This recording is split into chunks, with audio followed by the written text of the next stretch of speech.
Before the sun, before the stars, before time itself had drawn its first breath, 2,000 years before the creation of the world, Hashem summoned 3 angels, and he asked, "Shall I build the world?" They looked at each other, they deliberated, and they answered, "No, it is not worth it." And just like that, they were gone, vanished, called back by the very flame that made them. A second group was called. Same question, same answer. Gone. Then the third group.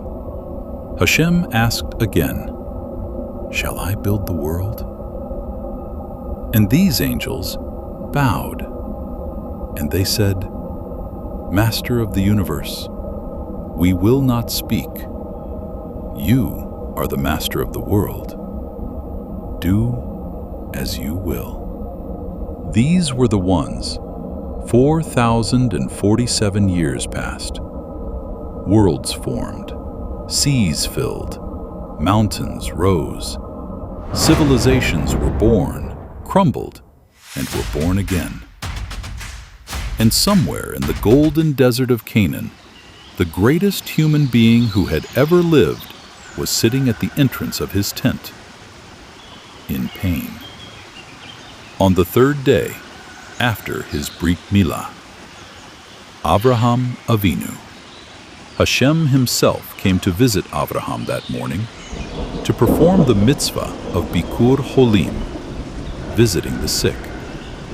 But Avraham was not satisfied just to receive. He needed to give. And so he sat at the opening of his tent, eyes on the desert, hoping. And then he saw them, 3 men crossing the desert in the blazing midday heat. One was stocky, with a cloth sack on his shoulder, the kind a baker would carry. One was tall and lean, with the bearing of a man who has sailed every sea and arrived exactly where he intended. And one, wrapped in desert robes, staff in hand, moved like a man who belonged to the wilderness itself.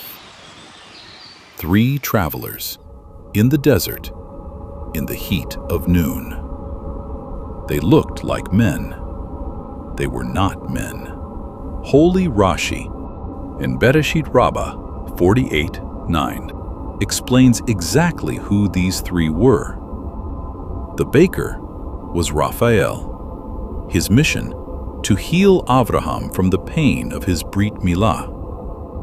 The sailor was Michael, his mission to bring Avraham and Sarah the news, a son. Next year, a son. And the Bedouin was Gavriel, his mission to overturn Sodom. 3 angels. But before the angels descended, Gavriel had asked Hashem something. The Midrash tells us Gavriel turned to the Almighty and asked, "Should I save Lot and his family, or not?" And Hashem looked at Gavriel and said, "Beautiful question. But this is not for me to decide alone. Ask the Beit Din. Ask the court on earth." And so the angels came to Avraham's tent, not just to heal him, not just to bring him news, not just to greet him. They came to receive a ruling that would determine the fate of a family, that would determine the fate of a nation, that would determine the fate of a king who would not be born for another 900 years. The angels sat. They were welcomed. Aye Sarah Ishtecha. Where is Sarah, your wife? Now, why would an angel ask where Sarah is? He's an angel. He knows exactly where she is. The question was not a question. It was the opening of a Beit Din, a court of law, the highest court on earth. And Abraham answered, Hine ba'ohel. She is in the tent. She knows you're here. And she's chosen, with full wisdom and modesty, to remain inside. The Talmud in Yevamot, Daf Ayin Zayin, teaches us something extraordinary. Our sages permitted women from Ammon and Moab to convert and join the Jewish people. Why? Because women were not obligated in the same way as men to greet guests with bread and water at the road. And how did our sages learn this? From Sarah, right here, at this tent, on this day. And now Gabriel knew. The Beit Din had ruled. Avraham had answered. Sarah had answered, with her presence in the tent and her deliberate silence outside it. Lot and his daughters had to be saved. Not because Lot was righteous, not because his city deserved mercy, but because, hidden inside Lot's future, Hashem had placed something so precious, so essential to all of creation, that even Sodom could not be allowed to erase it. The light of Moshiach was there, waiting, asleep inside a family line that had not yet been born. Follow the chain. Lot survives Sodom. His daughter gives birth to Moab. Moab becomes a nation. From that nation, a woman named Ruth, a convert, a woman of extraordinary faith who chose the Jewish people when she had every reason to walk away. Ruth gives birth to Oved, Oved to Yishai, and Yishai to David.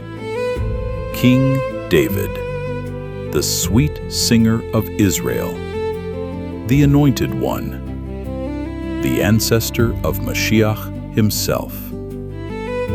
Every link in that chain begins here, in the desert, at a tent, on the third day of an old man's Brit Milah. The Gemara tells us when King David will rise in the time of the Geula, the final redemption. He will take the kos of wine, and he will say the bracha, Kos Yeshuot Esa. The cup of salvations I will raise. Esa. Aleph, Shin, Aleph.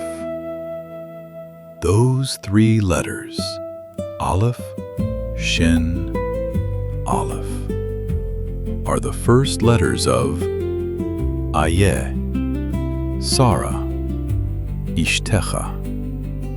Where is Sarah, your wife? King David, standing at the end of history, lifting his cup, says with his very first word, I am here because of Avraham and Sarah. This is Torah, not legend, not stories that happened a long time ago to people who aren't us. And we are the reason it was written down. Based on the teachings of Rabbi Baruch Rosenblum, Shlita. Part 2, coming soon.